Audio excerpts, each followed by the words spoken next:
Hai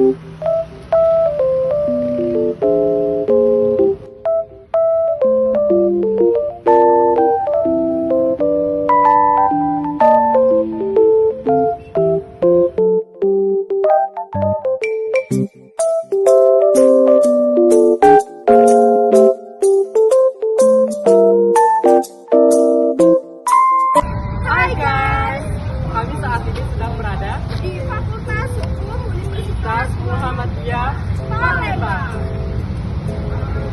satu-satunya fakultas hukum swasta yang berakreditasi A. Kampus Hijau Unggul dan Islami.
Saya Maksa Ika Ramadhani dengan NIM 50 2023 358. Saya Reri Kurnia dengan NIM 50 20 23 363.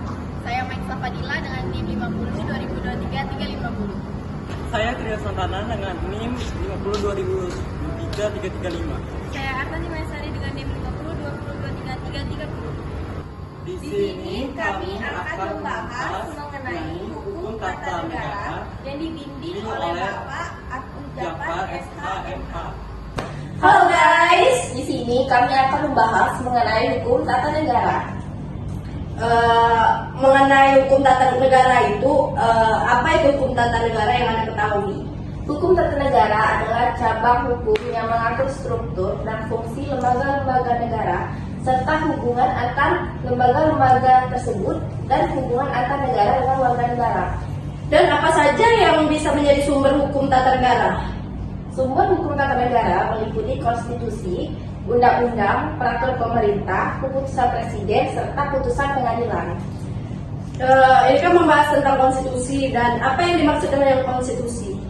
Konstitusi adalah hukum dasar yang menjadi landasan bagi penyelenggaraan negara, mengatur hal-hal mendasar seperti pembagian kekuasaan, hak dan kewajiban warga negara, serta proses legislasi.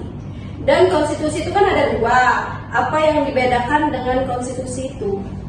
Konstitusi tertulis dan konstitusi tidak tertulis. Konstitusi tertulis adalah dokumen formal yang merinci hukum dasar negara, sedangkan konstitusi tidak tertulis adalah kebiasaan, praktik dan konvensi yang telah berkembang dan diakui sebagai bagian dari hukum dasar. Dan apa fungsi utama dari konstitusi itu sendiri?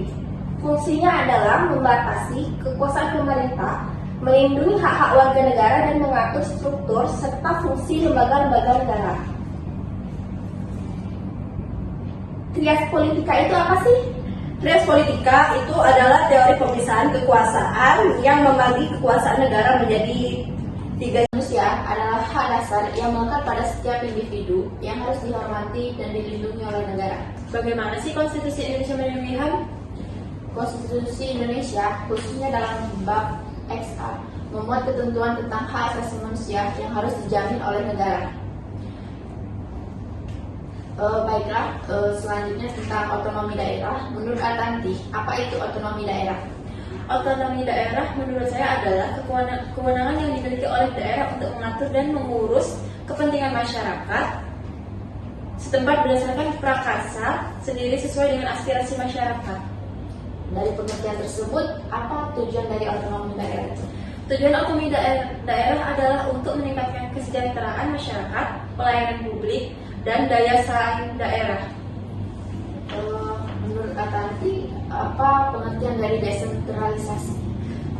Pengertian dari desentralisasi itu sendiri yaitu proses pelimpahan wewenang dari pemerintahan pusat kepada pemerintahan daerah.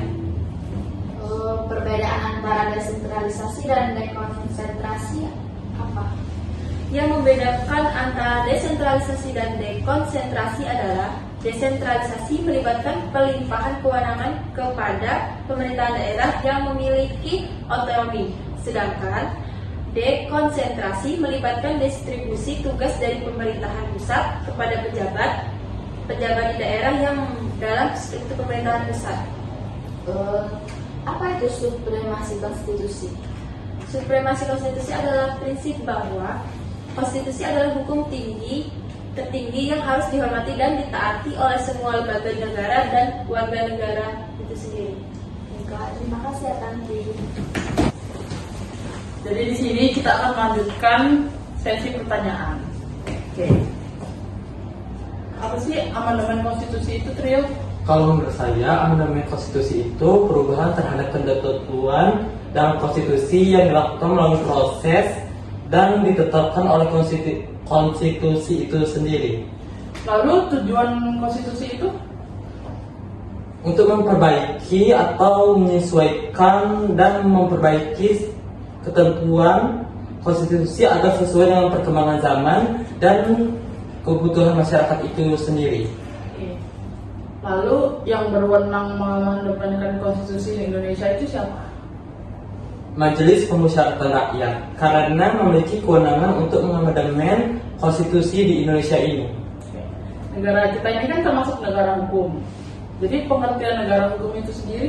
Kalau menurut saya, negara hukum itu ialah negara yang segala tindakannya berdasarkan hukum dan menjamin keadilan serta pelindungan hak asasi manusia. Lalu ciri-ciri negara hukum itu? Ciri-ciri negara hukum itu meliputi supremasi hukum, persamaan di hadapan hukum, dan jaminan hak asasi manusia. Baiklah, di sini saya akan bertanya kepada Caca, apa sih fungsi Mahkamah Agung di Indonesia? Jadi Mahkamah Agung itu kan lembaga yang tingkat tertinggi, yaitu bertugas untuk mengawasi para tingkat kasasi dan mengawasi peradilan di bawahnya. Kalau untuk perbedaan antara hukum tata negara dan hukum administrasi negara itu bagaimana? Jadi hukum tata negara itu berfokus pada struktur dan kewenangan lembaga negara. Sedangkan hukum administrasi negara itu yaitu berfokus untuk mengatur pelaksanaan fungsi administratif negara dengan warga negaranya. Kalau untuk fungsi utama dari konstitusi dalam konteks hukum tata negara itu bagaimana juga? Jadi konstitusi itu kan berfungsi sebagai hukum dasar tertinggi kita kan. Nah, yaitu mengatur struktur dan kewenangan lembaga negara serta menjamin hak-hak dasar warga negaranya juga. Kalau untuk proses amandemen konstitusi dilakukan menurut hukum tata negara ini bagaimana? Terus amandemen konstitusi itu kan berbeda-beda di setiap prosesnya. Nah, tetapi umumnya melibatkan beberapa tahap tertentu.